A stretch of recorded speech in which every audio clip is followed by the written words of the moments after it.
Hey guys!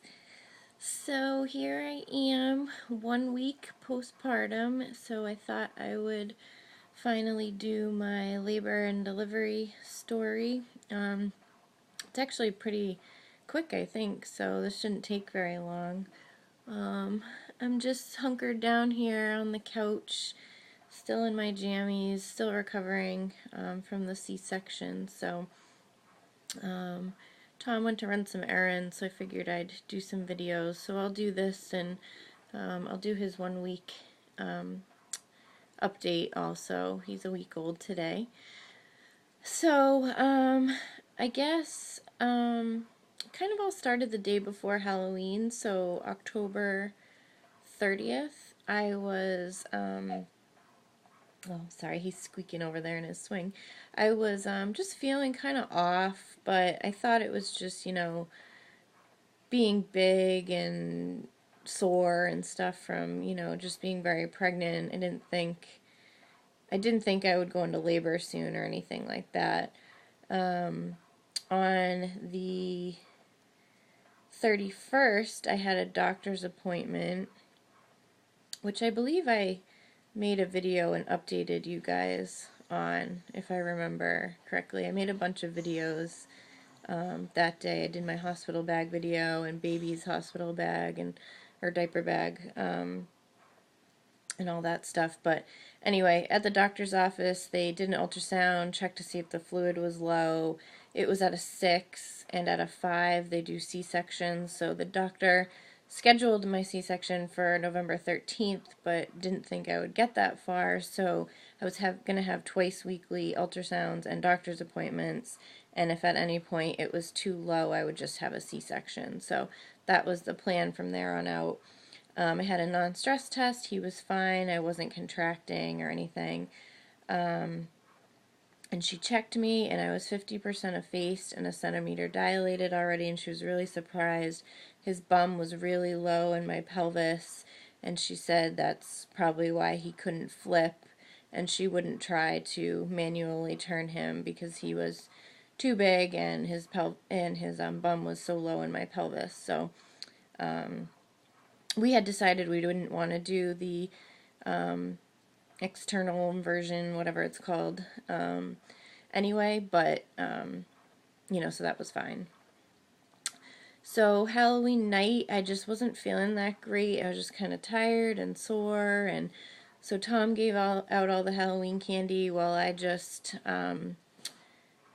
sat around on the couch, basically. And then I started having, like, little, I don't want to say gushes, but like I would go to the bathroom and I would have like some mucusy stuff, and I just assumed it was my mucus plug, and that my doctor checking me had stirred things up a little, which is totally normal. So I wasn't that worried about it, but it kept happening more and more frequently, and then I started having like little gushes. Just like that feeling like when you stand up and you have your period or something and you stand up and you feel like that little gush from changing positions. It was kind of like that. Nothing that like soaked through a panty line or anything. But as the night went on, it kept happening more and more frequently, and it was more and more fluid. So I called the on-call doctor, and she was like, yeah, it kind of sounds like it could be. You might as well come in and let us check just in case, because this fluid is low. So I said, all right. I said, I live quite a ways away, so it'll take me a little while to get there, so I'll see you in a little bit. So I had unpacked my hospital bag because I had done the video for you guys. So I had to pack that all back in the suitcase. I was packing it for C-section and taking out like my labor aids and stuff because I knew he wasn't going to be head down.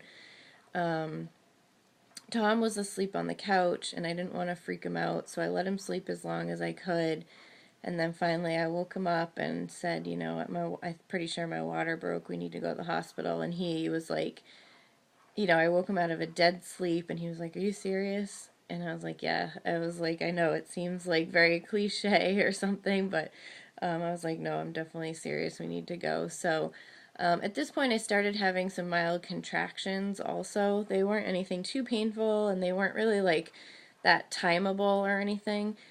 So we got in the car, we drove the 10 minutes over to my parents' house. They were going to follow us. By the time we got to their house, my contractions were starting to get painful and more regular. They were like 10 minutes apart or so, give or take. And then the hospital is like another 45 minutes from there.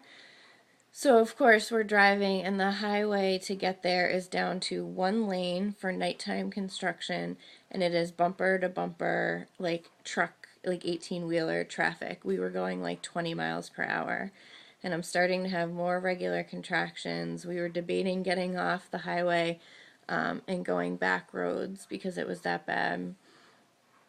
And then I eventually, so I had a huge gush in the car, in the front seat of the car. Like, my water completely broke all over the front seat of Tom's truck. Luckily, we were by my office, so we jumped off the highway real quick. I ran into work. I changed into a pair of scrubs, got some like clean pads on, got a towel, trash bags to lay down on the seat and stuff to sit on in case it happened again. And then we drove to the hospital, and we were there in about like 20 minutes. I went right up into labor and delivery and was put in the antenatal room, hooked up to the monitors. I was definitely contracting. At this point, I had gotten the shakes, that a lot of women get, like the shivers. I was just like shivering, teeth chattering, contractions still happening, every few minutes. The on-call doctor finally came in, and she was setting up all her stuff to examine me, like her light and her speculum and all this stuff, and she like pulled the sheet back off my legs and looked and was like, oh yeah, this baby's coming. She didn't check me to see how dilated I was, but she could basically see just by looking in between my legs. She was like, we have half an hour before, she basically said, we need to get this baby out within a half an hour.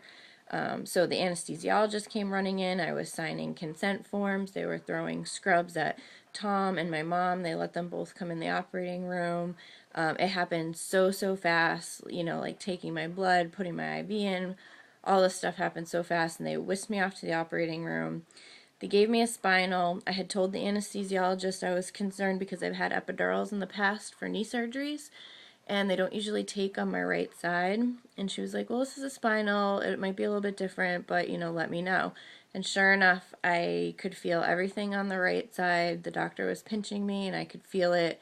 And they kept trying to change my position and give me more medicine and all this stuff, and nothing was helping. So finally they just said, look, we need to get this baby out, so we're gonna give you a local anesthetic under the skin on your right side.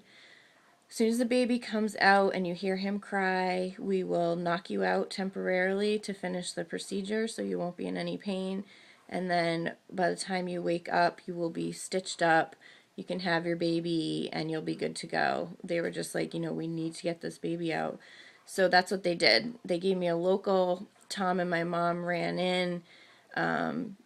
They were quickly, opening me up and taking him out. I heard him cry a couple times. The anesthesiologist knocked me out, and then I woke up to them, to Tom holding the baby, and they were, just cleaning me up a little bit, and then I got to hold him, and it was done.